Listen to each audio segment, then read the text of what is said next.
नमस्कार, आप सभी का बहुत बहुत स्वागत है। आप देख रहे हैं विपक्ष ऑलवेज बेदम। मैं हूं परवीन शेख। देश भर में बेईमान नेताओं के खिलाफ ईडी का हंटर चल रहा है। दिल्ली से लेकर पंजाब और राजस्थान में ईडी के एक्शन से हाहाकार मचा है। दरअसल ईडी ने नेशनल हेराल्ड केस में सोनिया, राहुल गांधी और अन्य के खिलाफ चार्जशीट दाखिल की है, जिसे लेकर कांग्रेस ने देश भर में ईडी ऑफिस के बाहर विरोध प्रदर्शन भी किया। इस बीच प्रियंका वाड्रा के पति रॉबर्ट वाड्रा भी ईडी के शिकंजे में है। वहीं राजस्थान में भी कांग्रेस के बेईमान नेताओं पर ईडी की गाज गिरी है। पंजाब में आम आदमी पार्टी के नेता के खिलाफ भी ईडी का एक्शन हुआ है। वहीं अखिलेश यादव से लेकर कांग्रेस ईडी एक्शन को बदले की राजनीति बता रही है। और इस बीच वक्फ कानून पर सुप्रीम कोर्ट में सुनवाई से पहले बंगाल सीएम ममता बनर्जी ने इमामों से मुलाकात की। संवाद के दौरान ममता बनर्जी ने सीएम योगी पर निशाना साधा और एक विवादित बयान दे डाला। ममता ने कहा कि योगी सबसे बड़े भोगी हैं। अब अपने इस बयान पर ममता बनर्जी जो है वो बुरी तरह से घिर गई हैं, क्योंकि सीएम योगी ने भी ममता बनर्जी के खिलाफ मोर्चा खोल दिया है। तो कैसे ईडी से खौफ में है विपक्ष, क्यों बौखला रही हैं ममता बनर्जी? इसी पर चर्चा के लिए स्टूडियो मौजूद हैं कैपिटल टीवी के editor in chief doctor Manish Kumar और एग्जीक्यूटिव एडिटर राजीव कुमार। आप दोनों का बहुत बहुत स्वागत है। धन्यवाद। डॉक्टर साहब, ईडी जिस तरह से विपक्षी नेताओं पर एक्शन ले रही है, उससे उनकी सियासी जमीन लगातार कमजोर हो रही है। देखिए, सियासी जमीन कमजोर क्यों नहीं होगी? आप चोरी करेंगे, सीनाजोरी करेंगे और आप अमित शाह को मौका दे देंगे, अपने आप को एक्सपोज कर देंगे, तो कार्रवाई तो होगी जी। जैसा कि पहले के वीडियोस में आपने देखा होगा कि जब ये वक्फ का कानून आया तो मुस्लिम personal law board, Jamiat Ulama Hind, इन लोगों ने, सारे लोगों ने जंतर मंतर में कहा था कि भाई हम बहुत बड़ा जलसा करेंगे, विरोध प्रदर्शन करेंगे। और उस दिन लोग आए, कितने लोग आए? 500-600। अब उस वक्त भी अगर उस वीडियो को देखिएगा, मैंने कहा था कि भाई ये तो अमित शाह वहां से दूरबीन लगा करके देख रहे होंगे भाई क्या प्रोटेस्ट हो रहा है, कौन कौन लोग आ रहे हैं। उसमें दम नजर नहीं आया। 2 दिन के बाद सरकार ने कहा कि हम वक्फ का कानून लेकर के आ रहे हैं, कर दिया ना। अब आपने, ईडी ने चार्जशीट दायर की, भाई केस चल रहा है, चार्जशीट दायर नहीं किया जाएगा? माने मूर्खता का कोई इंतहा है? भाई केस चल रहा है, पूछताछ हो गई है, चार्जशीट नहीं डालोगे तो फिर तुम्हारे लोग और चट्टे बट्टे जितने पत्रकार हैं रवीश कुमार टाइप के, वो बोले कि देखिए तो उसमें तो ईडी को कुछ नहीं मिला, इसलिए कोई चार्जशीट तक नहीं हुआ जी। और जब कार्रवाई हो रही है, ये टाइमिंग कैसी है? अरे भाई सब टाइमिंग ऐसी ही चल रहा है। ये बताओ चोरी किए या नहीं किए? अब साबित करो कोर्ट के अंदर में जाकर के तुमने मनी लॉन्ड्रिंग नहीं की, क्योंकि ओनस जो है वो आपके ऊपर ही है और ये मोदी का कानून नहीं है, तुम ही लोगों ने बनाया था जी। ये ईडी का कानून ये कांग्रेस वालों ने ही बनाया था। अब आपने ये कह दिया कल कि हम देश भर में प्रदर्शन करेंगे, अब वो हो गया फुस। 1 घंटे के अंदर कांग्रेस पार्टी के दफ्तर में, राहुल गांधी के घर के पास कोई व्यक्ति नहीं था। लोग आए, मीडिया वालों को बुलाया, रील्स बनाए कि ट्वीट कर देंगे, फोटो लगा देंगे, ये कर देंगे। आजकल तो यही फैशन चला हुआ है ना। मुझे तो कुछ पत्रकारों ने बताया, रिपोर्टर्स ने टीवी चैनल के, कि वो फोन कर करके बोल रहे थे कि मेरा बाइट चला देना, मेरा बाइट चला देना। सब लोग जो है, कुछ महिला नेताओं को देखा मैंने, बिल्कुल तैयार व्यार होकर के आई हुई थी कि आज तो बाइट देना है, आज जो है, और वो सब वो ट्वीट भी करेंगे कि हमने ये कर दिया, हमने वो कर। दिस व्हाट द फस इज गोइंग ऑन। तो भीड़ नहीं आएगी तो केजरीवाल के ऊपर भी होगा, अखिलेश पे भी होगा, तेजस्वी पे भी होगा। चुन चुन के आप दबाव की राजनीति करना चाह रहे थे, दबाव तो यहां काम करता नहीं है। यहां तो न्यूटन का 3rd लॉ काम करता है ना, जितना दबाव डालोगे उतना ही जो है वो उधर से बाउंस बैक सरकार की तरफ से होगा। अमित शाह और मोदी आपको छोड़ने वाले हैं नहीं। तो अब क्या है कि जो नैरेटिव क्रिएट करते करते कि भाई ईडी का गलत इस्तेमाल हो रहा है, ये हो रहा है, ये लोग थक गए। और यकीन मानिए कि देश की मेजॉरिटी ये चाह रही है कि 26 तारीख को गिरफ्तारी इन दोनों की हो ही जाए, क्योंकि चार्जशीट के बाद ये नॉर्मल प्रैक्टिस है। एक्सेप्शनल केस में कोर्ट जो है उस चार्जेस को एक्सेप्ट करने के बाद, एक तो सारे चार्जेस को अगर कोर्ट, 2 चीज़ होगी। पहला प्रोसेस ये है कि कोर्ट कहेगी ठीक है ये चार्जेस वगैरह सही है, और अगर ये चार्जेस हैं तो ये जो मनी लॉन्ड्रिंग के केस में प्रावधान ही है कि भाई इसको जेल में भेजो, जेल में इसको जहाँ भेजो। अभी एक्सेप्शनल केस में आपको जो है रिलीफ मिल सकती है। तो लोग तो यही चाह रहे हैं कि बड़ा ये लोग उड़ रहा था, 50 लाख रुपया खर्च किया और 2000 करोड़ रुपए का माल जो है वो गटक गया। तो ये इतना बड़ा पाप करोगे तो कार्रवाई तो होगी ही। आपको इसलिए नहीं छोड़ा जा सकता कि आपके नाम के पीछे जो है फर्जी गांधी लिखा हुआ है, इसलिए आपके ऊपर कानून काम नहीं करेगा। बिल्कुल। आगामी चुनावों से पहले ईडी जिस तरह से एक्शन ले रही है उससे विपक्ष में एक तरह से हड़कंप मचा है, लेकिन ईडी के एक्शन को ये लोग बता रहे हैं कि ये बदले की राजनीति है। क्या वाकई में ऐसा है? देखिए, अगर ऐसे बदले की राजनीति होती तो उन कंपनियों के खिलाफ भी एक्शन नहीं होते जो भ्रष्टाचार में लिप्त पाया गया है। बदले की कार्रवाई अगर इन लोगों को करनी है तो जहां इनकी सरकार है, भारतीय जनता पार्टी के नेताओं के खिलाफ जांच क्यों नहीं करवा रहे? एक ईडी ही ऐसी एजेंसी नहीं है, सीबीआई ही ऐसी एजेंसी नहीं है जो भ्रष्टाचार की जांच करती है। हर स्टेट का अपनी मशीनरी होती है, उसमें एंटी करप्शन ब्यूरो होता है। कर्नाटक में भी एंटी करप्शन ब्यूरो हो, केरल में भी है। केरल में ये राजीव चंद्रशेखर के खिलाफ मनी लॉन्ड्रिंग का चार्ज तो नहीं लगा सकते, लेकिन भ्रष्टाचार का चार्ज लगा दें। अगर इतने सारे स्टेट में इनकी सरकारें हैं और वहां पर भारतीय जनता पार्टी, ऐसे नहीं है कि सरकारें वहां नहीं रही, कर्नाटक में भाजपा की सरकार रही है और वहां पर उनके कुछ पूर्व मंत्री हैं, जैसे खचरियावास के खिलाफ ईडी ने एक्शन लिया, रेड किए। तो अशोक गहलोत कहने लगे नहीं नहीं, बदले की भावना से बदले की राजनीतिक भावना से कर रही है। तो खचरियावास के खिलाफ जो आरोप है जब आपकी सरकार थी उसी समय से है। अशोक गहलोत, इसके बेटे वैभव गहलोत, ये सब करप्ट नेता हैं और इन सब के खिलाफ चार्जेज हैं, और जिसके खिलाफ ईडी ने पहले रेड भी मारा है और अब इनके खिलाफ भी कार्रवाई होगी। पंजाब में आम आदमी पार्टी के खिलाफ, आम आदमी पार्टी के नेता, ये पहली बार हो रही है। पंजाब में तो जब सरकार आम आदमी पार्टी की नहीं थी तब भी होती थी, कांग्रेस की नहीं थी तब भी होती थी। ये लोग जो करप्ट प्रैक्टिस में संलिप्त हैं उनके खिलाफ कार्रवाई हो रही है। चुनाव में इसका प्रभाव पड़े ना पड़े इससे कोई लेना देना नहीं है। अगर इन लोगों को लगता है कि चुनाव इससे प्रभावित होती है तो सारे पॉलिटिकल पार्टियां जो विपक्ष में बैठी है इनको एक सुर में कहना चाहिए, वन नेशन वन इलेक्शन के लिए मोदी जी ने जो कहा है वो बेहतर है। एक ही बार चुनाव हो जाएगा, उसके बाद आप 5 साल तक जो कार्रवाई है वो करते रहिए, नहीं तो चुनाव तो हमेशा होते रहेगा। बिहार में चुनाव है, लालू प्रसाद यादव की फैमिली कहे कि चुनाव के कारण ऐसा हो रहा है, तो भाई आज से चुनाव के कारण नहीं, लेकिन पहले से ही लालू प्रसाद यादव तो जेल से होकर चले आए। वो आरोपी नहीं है, वो कन्विक्टेड है। और तेज प्रताप यादव, तेजस्वी यादव, मीसा भारती, हेमा यादव, ये सारे उसका पूरा परिवार ही है जो कहीं ना कहीं किसी न किसी घोटाले में पाया जाता है, तो फिर उसके खिलाफ कार्रवाई तो होगी। तो ये लोग बता रहे हैं कि देखो हम लोगों ने ऐसा किया इसलिए ऐसा हो रहा है। तुम नहीं भी करते तो भी ईडी ने ऐसा किया था। वक्फ बोर्ड पर आज प्रोटेस्ट हो रहा है।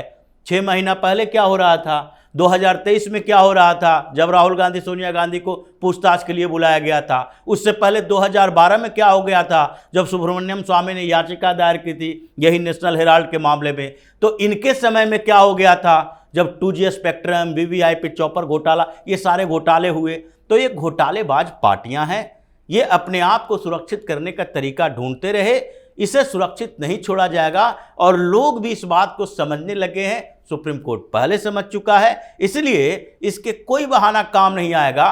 अब एक एक करके तिहाड़ जाने का रास्ता खुल गया है। बिल्कुल, हालात जो हैं विपक्ष के बहुत नाजुक हैं, लेकिन हालात तो बंगाल में भी ममता बनर्जी के नाजुक होते जा रहे हैं। लेकिन उससे पहले जो इनका एक बयान आया है उसने विवाद खड़ा कर दिया है। देखिए, ममता बनर्जी ने 2-3 बातें कही उसमें जी, और ये देश के तमाम हिंदुओं को और खास करके वो लोग जो इंडी गठबंधन की पार्टियों को वोट करते हैं उनको अपना सिर शर्म से झुका लेना चाहिए।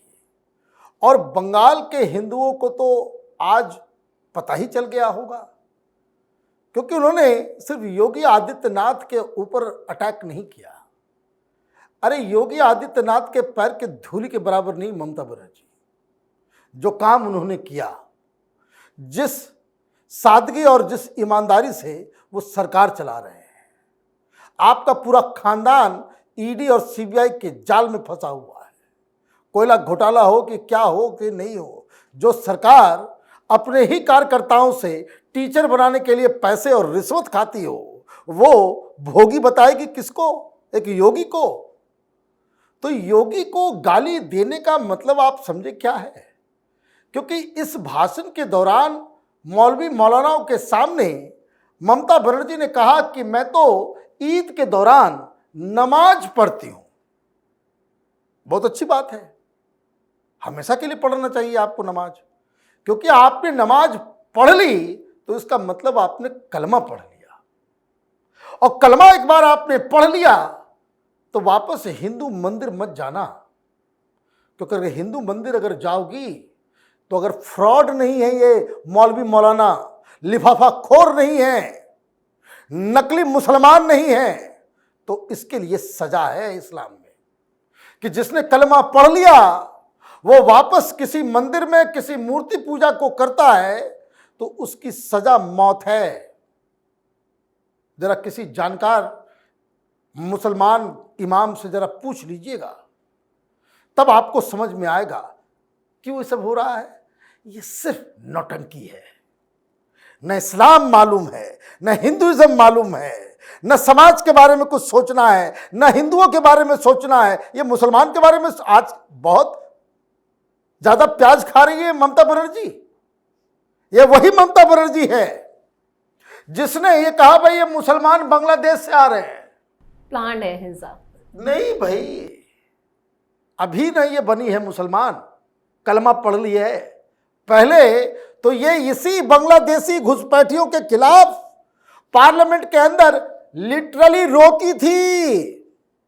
आंख से नौटंकी, एक से एक आंख से रोती थी कि हमारा बंगाल बर्बाद हो जाएगा। ये कम्युनिस्ट वाले जो हैं वो मुसलमानों को लेकर के आते हैं, और स्पीकर बाल योगी के सिर पे वो जो है पूरा फाइल फेंक के आई थी। पहली बार पार्लियामेंट के अंदर इस तरह की उद्दंडता करने वाली ममता बनर्जी है। और ये समाजवादी पार्टी का एक, मैं नाम भूल रहा हूं, कुछ जायसवाल था, वो एमपी, वो उसको रोकने गया तो उसको बॉक्सिंग मार रही थी। She punched him. किस लिए? कि मुसलमानों को रोको, मुसलमानों को भगाओ, बांग्लादेशियों को बंगाल से भगाओ। और आज उनके तलवे चाटने में इसको टाइम नहीं लगा, गिरगिट भी ऐसे रंग नहीं बदलता। तो ये है ममता बनर्जी। क्यों? अभी मुसलमान इसको वोट कर रहा है। मुसलमान जैसे ही वोट करना बंद कर देगा तो अभी इसको इस्लाम को भी अपमानित करने में टाइम नहीं लगेगा। मैं शुरू से कह रहा हूं, आज ममता बनर्जी ने योगी आदित्यनाथ के ऊपर जो हमला किया वो शेर बता रहा है कि ये हिंदू हेट, हिंदुओं को हेट। ये तो बंगाल के बीफ ईटिंग भद्रलोक हिंदू जो हैं उनको सोचना चाहिए, समझना चाहिए कि किस नेता को तुम लोगों ने सिर पे बिठा लिया है, जो खुलेआम बोल रहे हैं कि हम तो नमाज पढ़ते हैं। भाई नाम बदल लो, धर्म परिवर्तन करवा लो। और ये कैसे अलाउ भी करते हैं लोग। ये मौलवी मौलानाओं को बताना चाहिए कि दीदी चमचागिरी करने के चक्कर में इतना भी लाइन क्रॉस मत कर दो कि आप जो है हमारे ही निशाने पे आ जाओ। तो ये देखिए बहुत ही दुखद बात है कि हिंदुस्तान में सेकुलरिज्म के नाम पे लोग इस तरह की घटिया राजनीति, इस घटिया स्तर पे आ गए हैं। बिल्कुल, बंगाल में ममता के जो बयान सामने आ रहे हैं वो खुद ही इस ध्रुवीकरण को बढ़ावा दे रही है और हिंदुओं को एकजुट करने में इनकी बड़ी भूमिका। देखिए, ममता बनर्जी के बयान से फर्क नहीं पड़ता, वो क्या कर रही है उससे फर्क पड़ता है।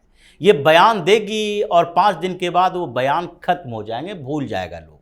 लेकिन वो जो अभी कर रही है और जैसी हरकतें वहाँ के मौलवी मौलाना कर रहे हैं, ये जिहादी गैंग कर रहा है, उसको जिंदा रखना है। अभी जिंदा रखने के लिए शुभेंदु अधिकारी मैदान में हैं। ये सोच रहे हैं कि इन चीज़ों को हर जगह पर दिखाओ, बताओ। वहाँ के हिंदुओं को ये जानना चाहिए कि कैसे किसी के घर में घुसकर 10, 20, 50 लोग आते हैं और वहाँ पर उसके घर में तोड़ फोड़ मचाते हैं, उसके हस्बैंड को, उसके ससुर को मार देते हैं और वो महिला चीखती चिल्लाती रहती है, कोई उसकी सुनने वाला नहीं है। कैसे हाईवे पर ये जिस तरह से हुड़दंगई किए और उसके बाद पुलिस वाले की औकात नहीं है कि इसके खिलाफ कोई कार्रवाई कर सके, पुलिस वाले घायल होके इधर उधर भाग रहे हैं।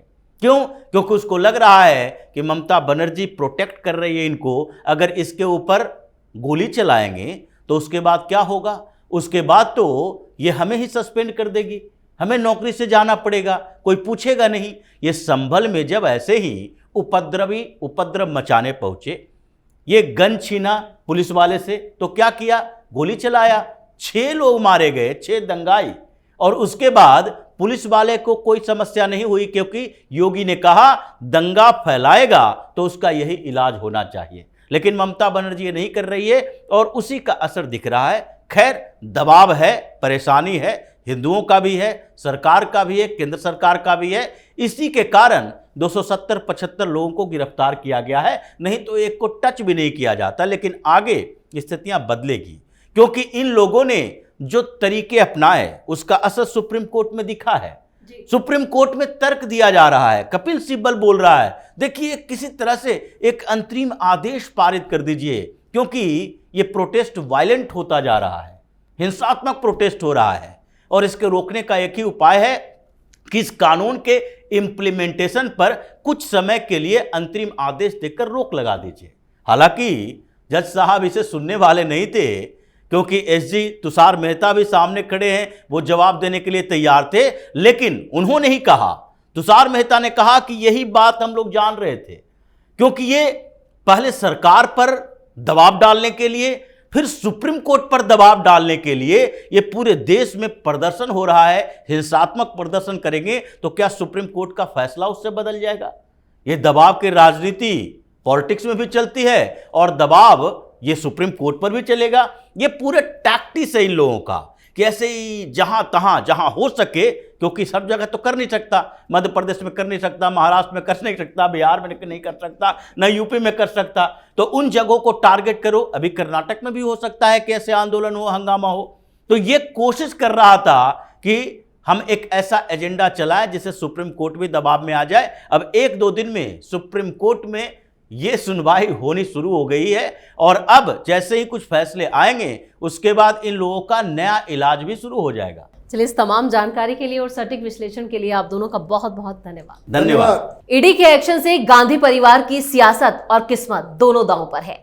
पति रॉबर्ट वाड्रा के बचाव में उतरी प्रियंका के खिलाफ भी ईडी बड़े एक्शन की तैयारी में है। वहीं बंगाल हिंसा के बाद सामने आई ममता बनर्जी ने फिर से मुस्लिम तुष्टीकरण पर जोर दिया, जिससे बंगाल में उनकी कुर्सी के पैर पूरी तरह से उखड़ गए हैं, क्योंकि हिंदुओं के ध्रुवीकरण से ममता का सियासी गणित गड़बड़ा गया है।